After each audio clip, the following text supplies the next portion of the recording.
மசோதாவை ஆளுநர் நிறுத்தி வைத்தது ஏன் என்று நீதிபதிகள் கேள்வி எழுப்பியிருக்கிறார்கள். ஆளுநருக்கு எதிராக தமிழ்நாடு அரசு தொடர்ந்த வழக்கை நாளை காலை 10:30 மணிக்கு ஒத்திவைத்து உச்சநீதிமன்றம் உத்தரவிட்டிருக்கிறது. மசோதாக்களை கிடப்பில் போடும் ஆளுநரின் நடவடிக்கை தொடர்பாக மட்டுமே முடிவு எடுக்க உள்ளோம் எனவும் நீதிபதிகள் தெரிவித்திருக்கிறார்கள். 12 மசோதாக்கள் மீது ஆளுநர் ஏன் முடிவெடுக்கவில்லை என்று உச்சநீதிமன்றம் கேள்வி எழுப்பியிருக்கிறது. 2 மசோதாக்களை ஏன் குடியரசுத் தலைவருக்கு அனுப்பினார், 10 மசோதாக்கள் மீது முடிவு எடுக்க ஏன் மறுத்தார் எனவும் நீதிபதிகள் கேள்வி எழுப்பியிருக்கிறார்கள். ஆளுநர் மசோதாக்களை ஏன் நிறுத்தி வைத்தார் என்பதை தெரிவிக்க வேண்டும் என உச்சநீதிமன்றம் தெரிவித்திருக்கிறது. 10 மசோதாக்கள் மீது எந்த முடிவும் எடுக்காமல் மசோதாக்களை ஆளுநர் நிறுத்தி வைத்ததற்கான காரணம் என்ன எனவும் நீதிபதிகள் கேள்வி எழுப்பியிருக்கிறார்கள். மசோதாவை நிறுத்தி வைத்ததற்கான காரணம் குறித்து விளக்கம் அளிக்க வேண்டும் என்று ஆளுநர் தரப்புக்கு உச்சநீதிமன்றம் உத்தரவிட்டிருக்கிறது. ஆளுநருக்கு எதிராக தமிழ்நாடு அரசு தொடர்ந்த வழக்கை நாளை காலை 10:30 மணிக்கு ஒத்திவைத்து உச்சநீதிமன்றம் உத்தரவிட்டிருக்கிறது. மசோதாக்களை கிடப்பில் போடும் ஆளுநரின் நடவடிக்கை தொடர்பாக மட்டுமே முடிவு எடுக்க உள்ளோம் எனவும் நீதிபதிகள் தெரிவித்திருக்கிறார்கள். 12 மசோதாக்கள் மீது ஆளுநர் ஏன் முடிவெடுக்கவில்லை என்று உச்சநீதிமன்றம் கேள்வி எழுப்பியிருக்கிறது.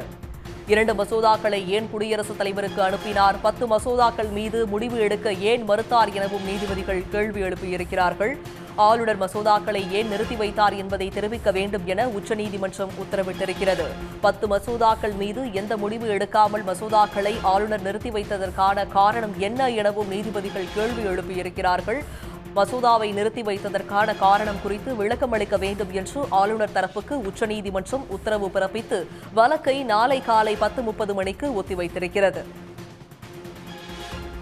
மசோதாக்களை கிடப்பில் போடும் ஆளுநரின் நடவடிக்கை தொடர்பாக மட்டுமே முடிவு எடுக்க உள்ளதாகவும் நீதிபதிகள் தெரிவித்திருக்கிறார்கள்.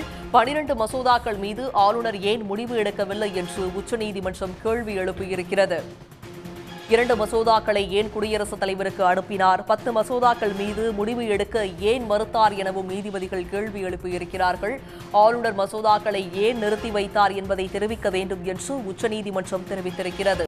10 மசோதாக்கள் மீது எந்த முடிவும் எடுக்காமல் மசோதாக்களை ஆளுநர் நிறுத்தி வைத்ததற்கான காரணம் என்ன எனவும் நீதிபதிகள் கேள்வி எழுப்பியிருக்கிறார்கள்.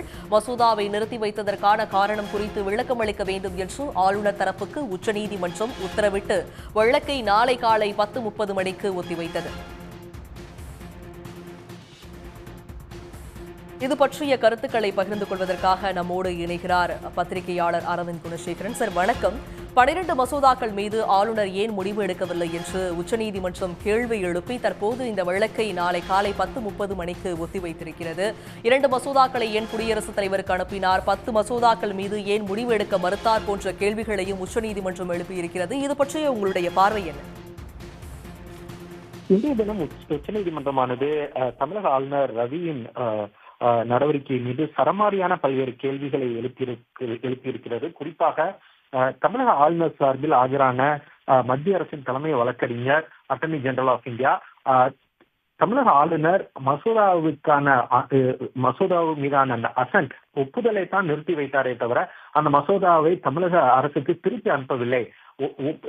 அதாவது அசன்ட் தன்னோட ஒப்புதலை நிறுத்தி வைத்ததை தமிழக அரசு தவறாக புரிந்து கொண்டு இந்த மசோதாவை தமிழக சட்டமன்றத்துக்கு திருப்பி அனுப்பியிருக்கிறார் என்ற தவறான புரிதலின் காரணமாகத்தான் அந்த மசோதாக்களை மீண்டும் நிறைவேற்றி ஆளுநருக்கு அனுப்பி வைத்திருக்கிறார்கள். அதன் காரணமாகவே அவர் அதை குடியரசுத் தலைவருக்கு அனுப்பியிருக்கிறார்.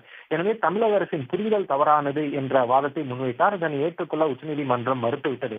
உச்சநீதிமன்றமானது மிகவும் ஒரு பாயிண்டட் கொஸ்டினாக குறிப்பாக ஒரு கேள்வியை முன்வைத்திருக்கிறார்கள். அதாவது ஆளுநர் இந்த மசோதாவுக்கான ஒப்புதலை நிறுத்தி வைக்கிறார் என்றால் அடுத்த கட்ட நடவடிக்கை என்ன? மசோதாவுக்கான ஒப்புதலை நிறுத்தி வைத்தால் ஆர்டிகல் 200 படி, ஆர்டிகல் 200 ஆஃப் கான்ஸ்டிடியூஷனின் படி அந்த மசோதாவை திரும்ப சட்டமன்றத்துக்கு அனுப்ப வேண்டும். சட்டமன்றம் மீண்டும் நிறைவேற்றி அனுப்பினால் அதற்கு ஒப்புதல் வழங்க வேண்டும். இதுதான் அரசியல் சாசனம் வழங்குகிறது. ஆனால் இந்த விவகாரத்தில் ஆளுநர் உச்சநீதிமன்றம் சொன்ன அதே வார்த்தையை நான் மீண்டும் பயன்படுத்துகிறேன்.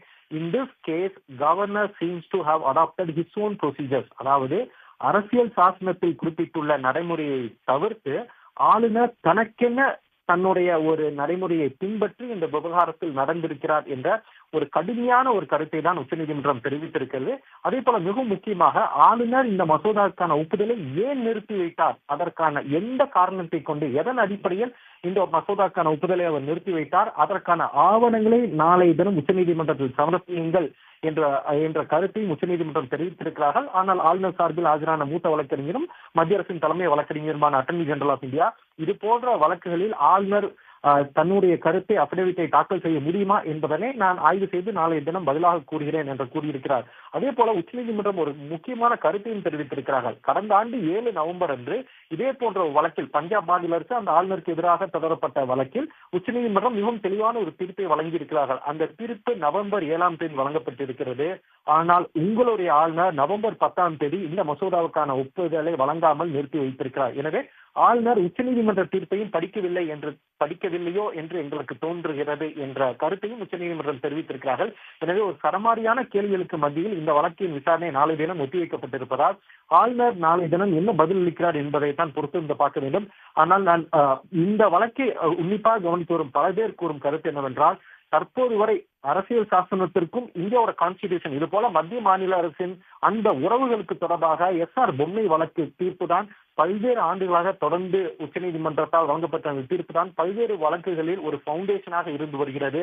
ஆனால் தமிழக சார்பில் தற்போது தொடரப்பட்ட இந்த வழக்கின் தீர்ப்பானது இனிவரும் காலங்களில் ஆளுநர் ஒரு சட்டமன்றம் ஒரு மசோதாவை நிறைவேற்றி அனுப்பினால் ஆளுநர் ஆர்டிகல் 200 பிரகாரம் எத்தனை நாட்களுக்குள் ஆளுநர் எப்படி அதற்கு ஒப்புதல் வழங்க வேண்டும் என்ற நடைமுறையும் உச்சநீதிமன்றம் இந்த வழக்கில் வழங்கும் என்றுதான் தெரிகிறது. இது ஒரு வரலாற்று சிறப்புமிக்க தீர்ப்பாக தான் இருக்கப் போகிறது. இனி வரும் காலங்களில் இது போன்ற ஆளுநர்கள் இது போன்ற தங்களுடைய பதவிகளை தவறாக பயன்படுத்தாத வண்ணம் ஒரு நல்ல தீர்ப்பை உச்சநீதிமன்றம் வழங்கும் என்றுதான் எதிர்பார்க்கப்படுகிறது. உடனுக்குடன் செய்திகளை தெரிந்து கொள்ள சன் நியூஸ் பெல் ஐகானை கிளிக் பண்ணுங்க.